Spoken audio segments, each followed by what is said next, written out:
There's only one thing on this earth more powerful than evil, and that's us. Hello, boys and girls. This is Spike. You're listening to Buffy Back Issue Bin. Don't turn it off or I'll rip your throat out. Welcome to the Buffy Back Issue Bin, the show where we go through all the Buffy, Angel, and Firefly comics. Because guess who's back? We got an extra show we have to do a month now. Woohoo. For the same amount of money. Woohoo. What we are doing this week, because we have a brand new series starting off, we're going to be releasing one of our Patreon episodes free for the public, the listening public. Yes. And then if you like this kind of issue-by-issue review, give us money. $1 a month gets you these reviews. 3 of them. 3 freebies. Well, plus a week early access when we do our full arc coverage. I guess for $1, you don't really get 3 freebies, but you do get 3. I guess they're not freebies. You get 3 shows. It's like 33 cents a show. Yes. That's not bad. Not at all. That's a really good deal. But yeah, normally these are just on Patreon exclusives, patreon.com/editorsnotecomics. But because Angel is a brand new one, hey, we're giving you a freebie. Don't be expecting any more of these for the foreseeable future. Well, in any case. Is it a Tuesday night in the year 2000 again? Because we got back-to-back Buffy and Angel, one right after the other. Is that what happened on Tuesday nights in the year 2000? I hope it wasn't Wednesdays, because Angel was definitely Wednesdays later on, and Buffy was Tuesdays on UP, and I'm trying to remember what they were both on for the WB, but I think it was Tuesdays. Well, I think I might be wrong. It might be Wednesdays. I was in 5th grade, so I don't know. I mean, it was there for a couple seasons. Two to be specific. Just remember when they had that awesome crossover with like the Angel and Spike, like their histories were crossing over, and it was like 507 and 207. Those were awesome promos for that one. That was great. Anyway, moving back to Anywho, what we're doing. We're going to be doing non-spoiler and spoiler reviews for both Buffy and Angel, and because we are kind of tackling two things in big ways, for probably the only time ever, for this Patreon episode, we are going to have time codes in the description down below, so if you want to jump around and not get spoiled on things. Wow, that sounds so fancy. It's not that fancy. I literally write down a time code on a Post-it note and then type it in later. Well, you know. Because everything I do is on Post-it notes when I run a business. They're bright green. More true than you think it would be. Disturbingly I do true. a lot of business on Post-it notes. I mean, like, I'm a teacher, so I do a lot of business on Post-it notes, but you do more. And I do like financials. I know. Yeah, it's scary. It is scary. Now you take pictures of them in case you lose the Post-it note. I've been doing that for years now. The scarier part was when you didn't take pictures and you just kept it on a small Post-it note. By the way, I'm Zach. Oh, and I'm Emily. I don't know if we actually did that. We definitely didn't. But let's jump in to Buffy issue 4, non-spoilers. Okay, so Buffy issue 4. This is a biggie, so it's going to be, we're not going to do that many non-spoilers. I know, I was going to say, sure. Non-spoilers, I guess we go back to the voiceover narration. Of Xander typing on his sad blog as at the Zeppo. Nice callback to episode 313, the Zeppo. Wow. Anything else super We haven't said anything about it, but I will say something. Spoiler. No, I'll say something big about it. Non-spoilers, this book so far definitely has a lot of love for the show. It keeps a lot of the themes, all the same vibe and feelings. It's a little bit weird for me now as an adult because when the show was on, I was younger than the characters, and by the time like the comics ended, the last comics run, we were basically the same age. But now I'm like twice the age of these characters, so I'm connecting more to like Joyce. I am 100% like more on Joyce's side because I'm just much older than them now. But the thing that this book is doing, especially within this issue, which I really like, is they're putting a solid stamp on it, saying like, hey, This is our own thing.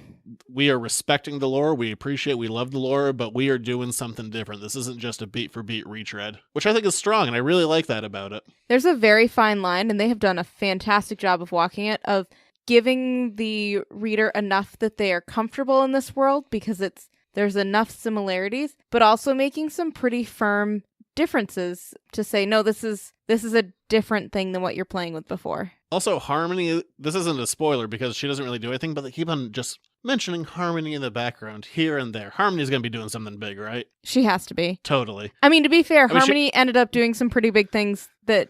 She ended up getting a regular series credit in Angel. Yeah, so... 7 episodes. That makes sense. Oh, she's also definitely a potential Slayer, if not a full-blown Slayer. We don't know how that quite works yet.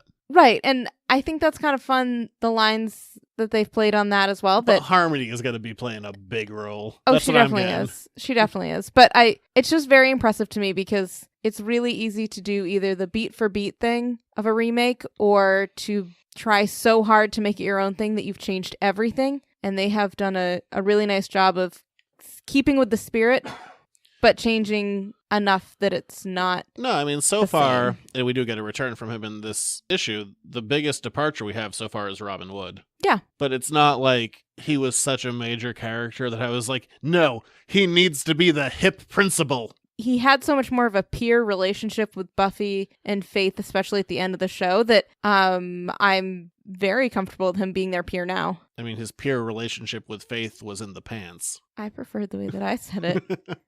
But anyway. No, I do think they do need an extra kind of male counterpart to Xander, because for seasons 2 and 3 that was Oz, but to be honest, I don't know if we're going to get Oz, because we already have Willow established as being gay, and Oz's role was essentially to be Willow's boyfriend. As much as I like Oz, that was kind of his thing. It's true, but we've also He had only... he only really had 3 major episodes. Is this issue 4? Yeah. We have a long way to go. We're only at issue 4. I know, we could still get Oz, but I do like the idea of having another counterpart that maybe like Xander could bounce off of, and we already kind of build off, like, you know, teenage boys have crushes on teenage girls. Yeah, and I like all of these things. I also like the idea, though, of Oz being more than just Willow's boyfriend. I don't know. I don't know if we're going to get him. I don't know if we will either, but... Because there are certain characters that's just the role they play. They play the relationship part. But to be fair, that was mostly Anya's role, and she's already been introduced to this world in a new, different way that makes her not just the girlfriend. Yeah, and I mean... So we could 100% see Oz. I don't know. Oz was going to do more with the werewolf thing anyway before things changed. Twice. So... Because, I mean, originally he left in episode 6 of season 4, but when he said he was going to quit, Whedon thought they were going to have a whole year. He's like, no. And then when Angel was going to have a season 6 before Joss ruined that with trying to get early renewal, Oz was going to come back to teach Nina to deal with her werewolfism. We got shortchanged on Oz twice. This is really not on topic for what's actually happening in this comic, but True. The short answer is you don't get Oz. Well, because there's But not a that's lot okay. to talk about in non-spoilers. Anything else non-spoilery that I really want to talk about? We said very little. You know, I will say one. It's a small spoiler, but not a biggie. Eric, Joyce's boyfriend, Joyce's live-in boyfriend. I like that they're treating him as just kind of like a good guy. Me too. Which also makes me think that he's going to be evil. I also thought that too. Like, this is the world of Buffy. He's a Ted. But I hope right now He seems normal. He seems nice. And he's observant without being creepy. And, you know, Buffy, at its core, is mostly a story about... Buffy. I was going to say being the outsider and not having necessarily the norm, and not having a normal family dynamic would fall into that. So I like seeing a positive representation. Yeah, that sounds good. He's also definitely evil because he's nice. That's how this world works. I know. Eric is evil. I hope he's not, but he very well could be. He's so evil. Anyway. He's so evil with his niceties. Anyway. Let's do spoilers, because that's what we're here to do. So, for the most part. The big spoiler first. Which one? They're two big spoilers. Let's start with the first big spoiler. Well, I'm just gonna say them both out loud. Xander dies, and here's Angel. Well, okay. A little bit more in depth on that. Well, I have Xander gets lured by Drew and Spike. Spike sexting him. Spike is not sexting him. Spike and Xander are sexting. Spike steals Buffy's phone at the end of the last issue and then uses it. And then they sext. They don't sext. And then uses it to convince Xander to meet him somewhere. And well, I have a downside with this, and part of this might be colored by my side of a retailer and getting emails from Boom, although I don't think it is, but I am going to throw that as an asterisk as this is a maybe. I've been saying, and I don't think I said it on the podcast, but I've been telling you for 2 months, Xander's dying in issue 4, and here comes Angel. Yep. So the two big things in this, I saw coming a mile away. I think it was the death one that definitely showed up on a comics website. I think it was Newsarama. I might be wrong on that. But there was definitely websites like, and according to Boom Studios, a major character is dying. I'm like, well, the only one that makes sense for is Xander, the way they've been playing it up. And they're like, and a major character is coming in issue 4. I'm like, okay, so let's go down the list. What is it going to be like? Riley, no. Faith, maybe. Wes, probably not. Oz, probably not. We have so many major characters. Oh, I guess it's Angel. So there was just so much hype going into this issue that there were no surprises for me. I called them, and even like I've been saying this for 2 months to you, and when it was coming in today, I'm like, I can't wait to see Xander die and Angel appear. To be fair, I'm not upset about either of those things. Mostly because, let's be honest, Xander doesn't die. I mean, he dies, but he gets turned into a vampire. Yeah, but he is in the act of being turned into a vampire by Drew when Angel appears. And that's as much as we know. So Xander is still around. Just because I've read the free comic book day special already. Yes, but Xander is still around. Which I'm not going to spoil here, by the way. And Angel is there, which makes sense. Watching it. That doesn't make as much sense. But yeah, he's going to have to pay for that, I'm sure. Yeah. Let's deal with the Xander death. Xander is a teenager with depression, and he's looking for acceptance and someone to kind of take away his pain and accept him for who he is. And yeah, I guess that's a very relatable emotion. Yeah, and the fact that Drew doesn't jump him, Drew talks him into becoming a vampire almost. And also the last time we did one of these, we weren't sure if like Spike and Drew had a relationship. They 100% They definitely do. Also, Giles has a relationship. Is it Jenny? Unclear, but he has one. Yep, he definitely... we just see it in a panel of him sitting with a girl on a couch. But yes, so he definitely has girlfriend, wife, somebody. And Drew definitely sired Spike. But I don't know, the Xander death, I saw it coming from a mile away. Compare this to when Giles died, that was the last major death in comics. I didn't see that happening, and it was shocking. But... in this, I was just like, yeah, Xander's dead. All right, great. I've known this for months. Yes, but this one doesn't... I don't mind. You need something... I'm fine with Xander dying because Xander has visually nothing to do that's interesting. Willow, if we go the same route of her doing something like with being a witch, that's visually interesting. Xander is, especially in the comics, struggled a bit because he's not bringing something to the table. He's just a guy. And if you can give him something more to do, that's more interesting. Yeah, I don't mind that you saw Xander's death coming. I don't mind that you've told me for months that Xander was going to die. I don't mind any of that because that feels like a really natural place to depart from the original Buffy storyline without changing the... And to be fair, it's the feeling of the world. It's a little bit the same because Xander's friend Jesse died. But we just don't have a Jesse this time. Right, we just have Xander. And I don't know. I like it. I like that they're doing something different. I just didn't like that I knew about it 2 months ago. I think had you not been telling me it, I might not have seen it coming necessarily.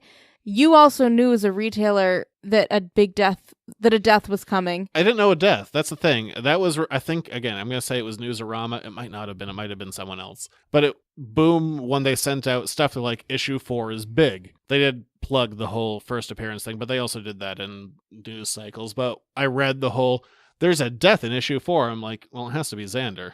I didn't get that through what Boom was sending retailers. I got that for what was put out on the internet for everyone else. Okay, but here's the other thing. I am happy to take what the story gives me when the story gives it to me. I don't really feel the need to project ahead like you do. You love to sit down at the end of an issue and analyze both what just happened and what you predict will happen in the next issue. What do you think this show is? Yeah, but I don't, it doesn't bother me to not sit there and make predictions. The analysis, I definitely do, but the okay, so what's next? I'm okay with the story telling me what's next. Does that make any sense? Yeah, I like it a lot. It was just disappointing to be so unsurprised. On the other hand, the thing that is surprising about this is Angel. Just watching it. Angel just watches Xander die at the hands of Spike and Drew. Yep. That seems, we're getting Angel at a different point in his story than we're used to seeing him, but that seems so out of character. But Angel's in kind of a dark place. He's in a dark place. I thought it was even weirder, though, because the whole rest of the... Oh, let's not do that. Okay, never mind. All right, that's it for Buffy. We are jumping into non-spoilers for Angel number 0. By the way, Buffy was written by Jordi Belair, art by Dan Mora. Angel is written by Brian Edward Hill and art by Gleb Melnikov. I hope I pronounced that close to right. Non-spoilers for Angel. He comes back. I guess that's not a spoiler if you've read Buffy. No, non-spoilers for Angel. I think the most important thing is Angel's voice is spot on. This is still Angel. Yes. I like the art in this one. It's very different from Buffy, but that's not a bad thing. Angel was always kind of played up as like the more mature and darker element, A grittier show. which this one is. And the art is a little bit grittier in a Yeah. positive way. It Yeah, fits the tone nicely. Yeah, there's some stuff that happens in here that we haven't seen in the Buffy book yet by far. And this is, I mean, even a surprise issue 0. So no one knew this book was coming. And I've only known about it. It was announced 1 week ago that this was coming out. And I've only known about the Angel series for 2 weeks. And I don't think that hit the internet. And I'm kind of glad it didn't. As I've already said, like the free comic book day special that's out at the beginning of May, those come in early. I've already read the Buffy one, and they said that there was an Angel #1 coming, but it's not my place to spoil that kind of stuff, so I had no interest in it. So I've known for 2 weeks that there was an Angel book coming, but I didn't know that this Angel #0 was coming until everyone else did. Which is kind of exciting. And what's kind of funny about it is because every single week you get an invoice, obviously, of all the stuff you're getting in for your shipment, and Angel was listed under Tooth Fairy, I kind of love that. which is just, he's a vampire and he has fangy teeth. But also and this was based off of a New York Times article, because, hey, this made the New York Times, that The Rock played an ex-hockey player in the movie The Tooth Fairy, and Angel is also a hockey fan, which is mentioned in 2 episodes. But I'm going to take it a step further, and the main editor on the Buffy stuff I follow her on Twitter. She is a massive, like, ride for die kind of hockey fan. So I 100% buy that. Do you mean ride or die? Yes, not the thing I said. Okay, cool. It's late. It is late. Ride for die. Whatever. Either one. Other non-spoilers for Angel.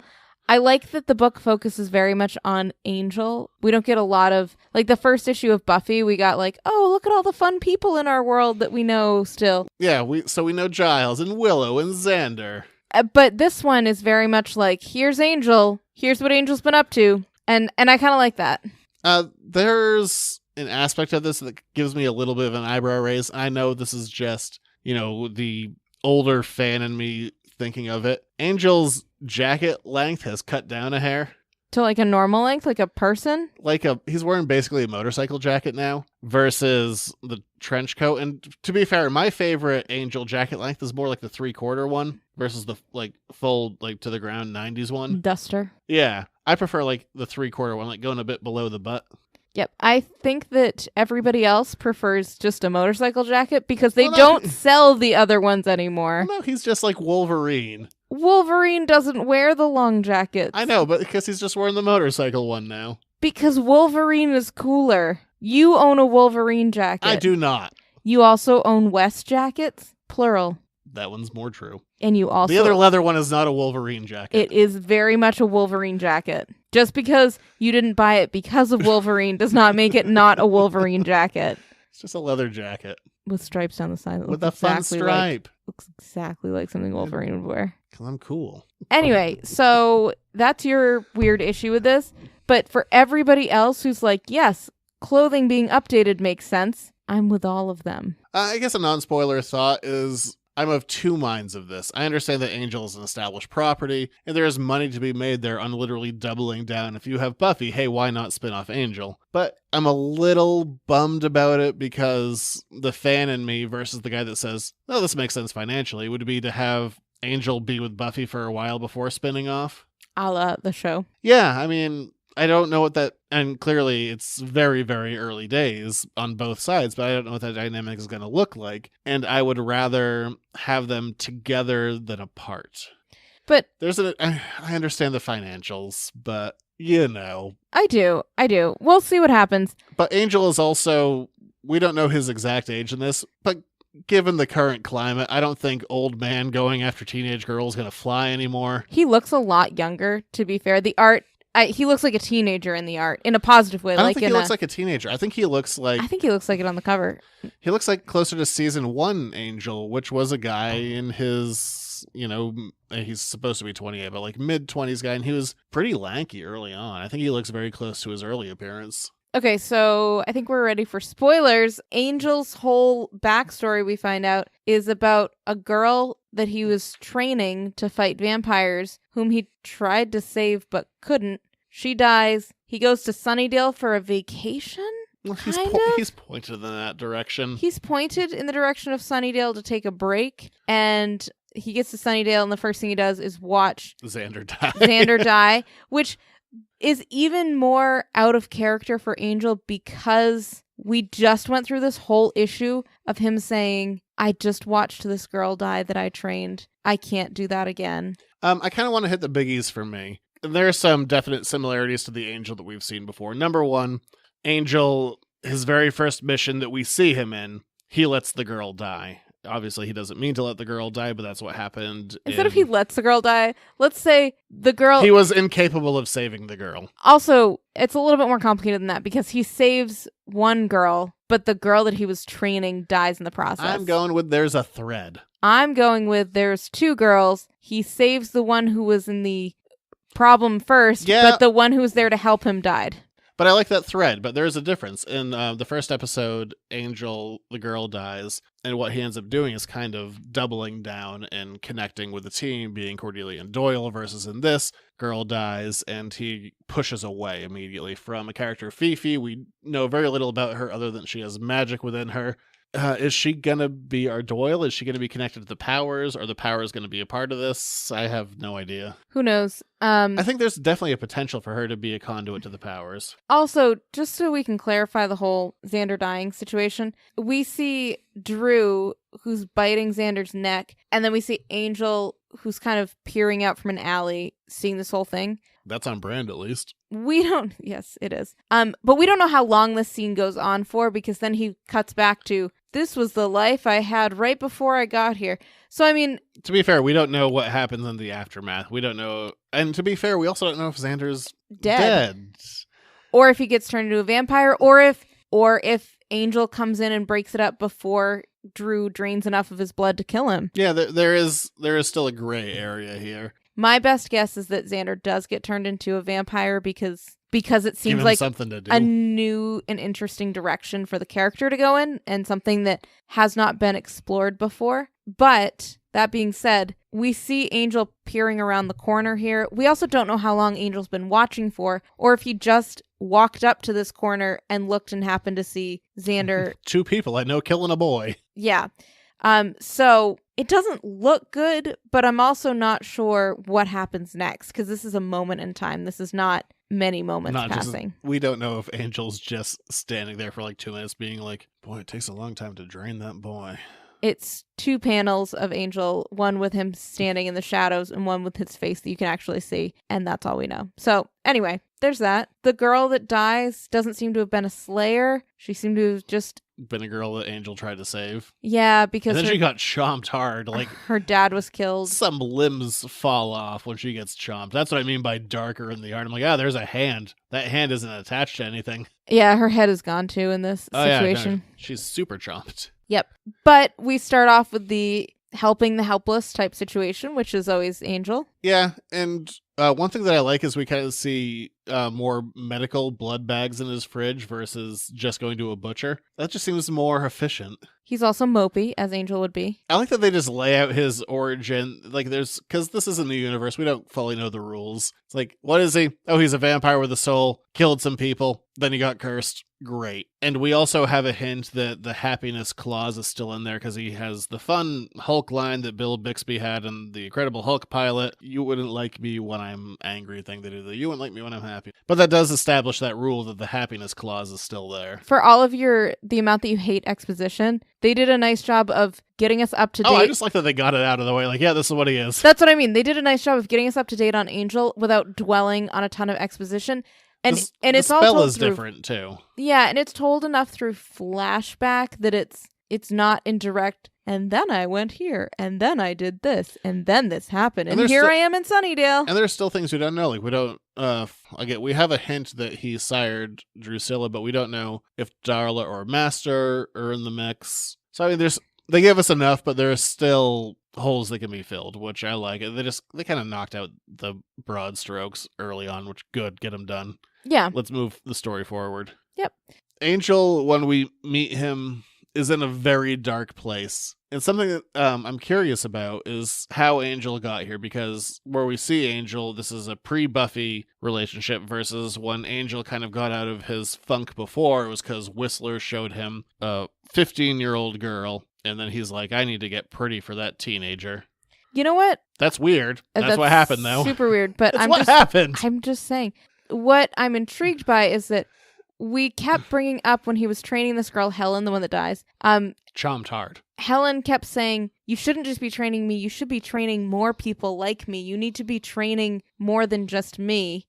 Is she a Slayer? I don't think she was just a Slayer. I don't think she was a Slayer. Yeah, we don't know I don't know if there's just one Slayer in all the world or if it's a bunch of girls. But what I did get from that is that if Angel shows up, he could take the role of a trainer, and it would already have been an established role as opposed to, I'm just a 200-year-old, 28-year-old who's wandering the streets looking for a teenage girl. Oh, it's so weird every way you put it. But you know what I mean? Like establishing that as, no, I'm training people to fight against demons is still super weird to say that sentence out loud. But yes. We don't know what's kind of pushed Angel into the more proactive aspect of his life. Also, where did he get all of the money for that giant house on Los Angeles? So Angel's a masochist more than he usually is. With money, though. Yeah, he has a big house it's a real pretty house in LA, but Angel's that teenager who likes to cut themselves to feel.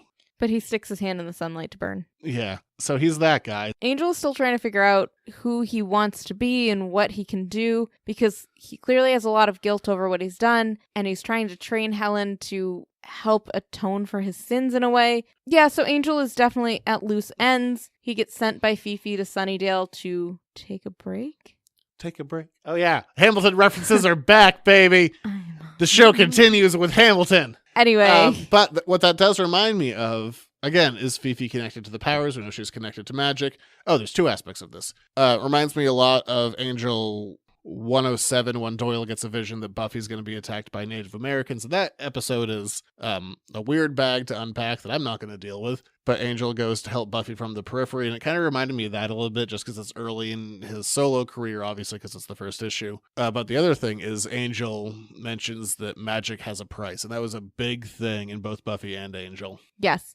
So that's a big continuing theme. Yep, that it starts out pretty, but it's not going to end that way. So the one, again, we're only one issue in, so I can't say necessarily where it's going, is as much as I like this first issue, and it is a darker tone and more adult and whatever you want to call it, it doesn't necessarily have the mission statement so far. Again, the art could have it, that I feel like the first episode of Angel had. For me, the most defining moment of the series comes out of episode 1. The girl that Angel lets die, she's being kidnapped in a parking garage, and the music cues up, and Angel goes running, and he dives into a convertible, and he goes to put the key in the ignition, and he jumped in the wrong car just because someone else in the parking garage on that level had the same car. So he was like, damn it. And he has to jump out and run into his car. Like, to me, that's the mission statement of the show. Like, we're a dark action adventure show, but we're going to have some fun with it. And I don't have the mission statement yet. I'm much more forgiving of that because that's not a criticism, because we I still have understand. a full arc, but one issue. I mean, it's only one issue, but I don't have that yet. And because you're walking into the Angel TV show with the character already established, yeah, you get to change the tone and play with the tone. But this one, the rules have been changed enough that we do need that reintroduction. So I feel like it would be harder to do a reintroduction and a total mission statement for everything. I mean, overall, Angel's in a dark place, and what we know about the character is that when he's alone is when he's at his darkest. So I think we have to get a cast around him established, and I've said it many, many times. Angel is not the most interesting person in his story. Everyone else around him is more interesting. You do not know how many times I have heard this particular Yes, they do, because they've heard it on this show. Oh my gosh, but you don't even know. I've heard it 17,000 more times than you all have.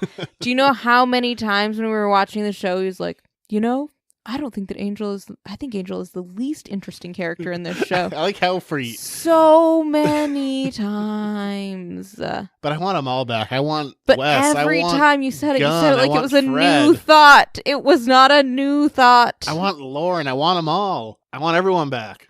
I mean, mostly those 4. And Connor. That's fine. But and Lindsay. I want Lindsay. I want everyone. So, recommendation time. I think that these are both really awesome. Definitely read Buffy 4 before you read Angel 0. Just because Angel 0 literally picks up on the same exact 2-page spread or 1 page or whatever it is that Buffy 4 leaves off on. So, do that. But pick them both up. They seem to definitely be feeding back and forth across one another, at least right now.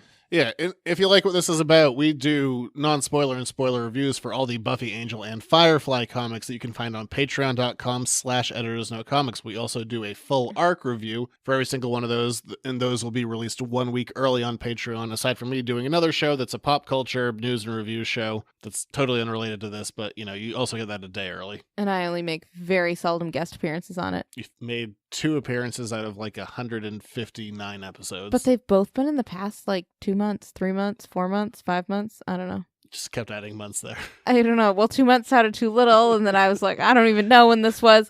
Within this calendar year, I've made both of my appearances. It definitely sounds like something I would say. Oh, gosh. I like the term calendar year. I use the word academic year far more often, or the phrase rather, so. Well, that's marriage. You pick up tropes, and then we become the same person. And on that note. Patreon.com/editorsnotecomics, a minimum of $1 a month or more if you want to. We're not going to be doing any more of these freebies for the foreseeable future. Everything else you can find over on the website, editorsnotecomics.com. Send us an email or tweet at Zach or something. What'd you guys think of Angel 0, Buffy 4? Big things are happening. Say hi. I have nothing to do with the Twitter, so if you want me to actually get that message, make sure to tweet that too. Talk to us. And other than that, we will talk to you guys later. Hey, we're not going to be gone for that long because we're going to do the first Buffy arc because that's done now. Whoa. So the first arc that we're going to be doing will be up soonish. Not giving a specific date.